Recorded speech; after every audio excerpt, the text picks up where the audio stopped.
Princípios do governo empreendedor. O conceito de governo empreendedor surge como uma resposta às demandas modernas de eficiência, eficácia e flexibilidade na administração pública.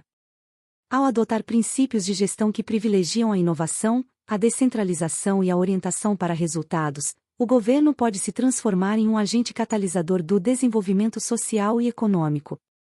Neste vídeo, abordaremos diversos princípios que deveriam fazer parte de um governo empreendedor, conforme proposto por Osborne e Gaebler, e discutiremos sua aplicação e benefícios. O primeiro princípio, o governo catalisador, sugere que o governo deve focar em navegar, não em remar.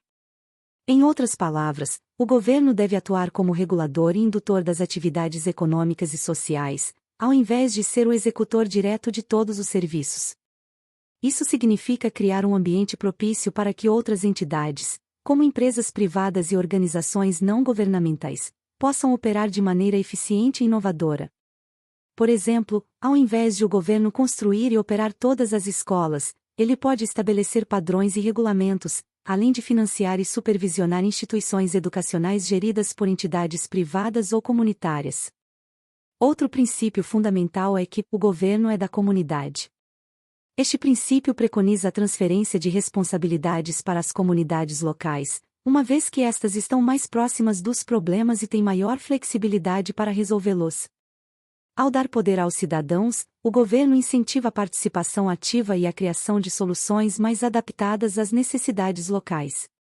Um exemplo prático seria a gestão comunitária de recursos naturais, onde a população local toma decisões sobre o uso sustentável e a conservação de seus recursos. O governo competitivo é um princípio que destaca a importância da competição na prestação de serviços públicos. A promoção da competição pode levar a uma maior eficiência, inovação e qualidade nos serviços oferecidos. Por exemplo, a introdução de concorrência entre prestadores de serviços de saúde pode resultar em melhor atendimento e menor custo para os cidadãos. A competição força tanto agentes públicos quanto privados a serem mais responsivos às necessidades dos clientes e a buscarem continuamente melhorias em seus processos. Um governo orientado para missões, ao invés de normas, é outro princípio-chave. Neste modelo, os servidores públicos são guiados por missões claras e objetivos específicos, ao invés de se limitarem ao cumprimento de regulamentos burocráticos. Isso requer uma mudança cultural significativa dentro das instituições públicas, onde o foco passa a ser o impacto e os resultados alcançados, ao invés da mera conformidade com regras. Um exemplo é a redefinição dos objetivos de um departamento de saúde pública, que passa a focar na redução de doenças e melhoria da qualidade de vida, ao invés de apenas cumprir metas administrativas. O governo de resultados enfatiza a importância de se concentrar nos resultados alcançados e não apenas nos recursos utilizados. A administração pública deve ser capaz de medir e avaliar seu desempenho com base nos resultados efetivos para a população. Isso significa estabelecer indicadores de desempenho claros e objetivos. Por exemplo, um programa de educação deve ser avaliado não apenas pelo número de escolas construídas, mas pela melhoria nos índices de alfabetização e desempenho escolar dos alunos. O princípio governo e sua clientela destaca a necessidade de a administração pública atender às necessidades dos cidadãos, e não da burocracia. Isso implica em criar mecanismos que permitam aos servidores públicos focarem nos clientes de seus serviços e garantir que os cidadãos tenham opções de escolha na prestação desses serviços. Um exemplo seria a implementação de portais de serviços online, onde os cidadãos podem escolher entre diferentes provedores de serviços públicos, como clínicas de saúde ou escolas, baseados em avaliações de desempenho e feedback de outros usuários. O governo empreendedor propõe que o governo deve buscar gerar receitas, ao invés de apenas criar despesas. Isso pode ser feito através da instituição de taxas para serviços públicos e a busca por novas fontes de financiamento que permitam investimentos futuros. Além disso, é importante que os gastos públicos sejam vistos como investimentos, com foco nos benefícios futuros que trarão. Por exemplo, cobrar uma taxa moderada para a utilização de parques e áreas recreativas pode gerar receitas que serão reinvestidas na manutenção e melhoria desses espaços. Um governo preventivo se preocupa em tratar as causas dos problemas ao invés de apenas suas consequências. Isso significa investir em políticas e programas que previnam problemas antes que eles surjam, como campanhas de vacinação para prevenir epidemias ou programas educativos para reduzir a criminalidade. Ao focar na prevenção, o governo pode reduzir significativamente os custos a longo prazo e melhorar a qualidade de vida da população.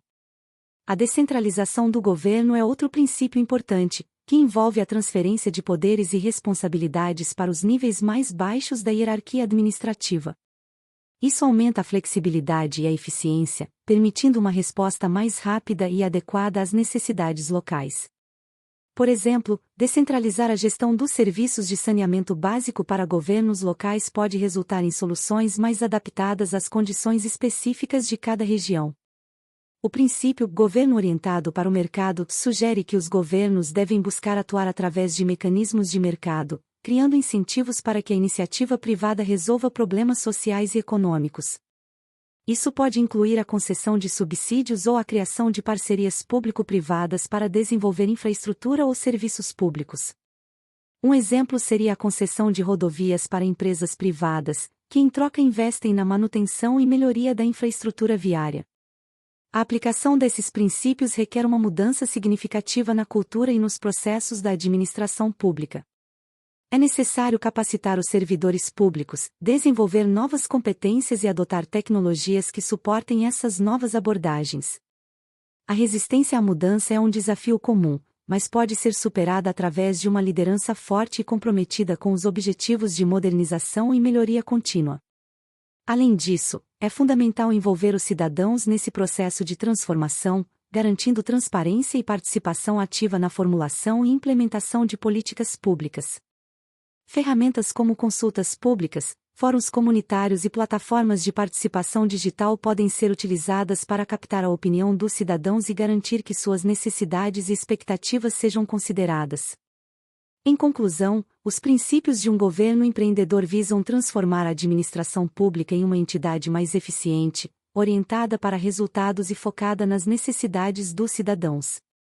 Ao adotar esses princípios, o governo pode melhorar significativamente a qualidade dos serviços prestados, promover a inovação e aumentar a satisfação dos cidadãos. Embora desafiadora, essa transformação é essencial para responder às demandas de uma sociedade cada vez mais complexa e dinâmica, garantindo que o governo continue a ser um agente de desenvolvimento e bem-estar social. Gratidão a todos! E não se esqueça de curtir o vídeo, se inscrever no nosso canal e compartilhar o vídeo com amigos e familiares para aumentar essa rede do bem. Ative o sininho também para receber todas as notificações de novos vídeos. Até mais!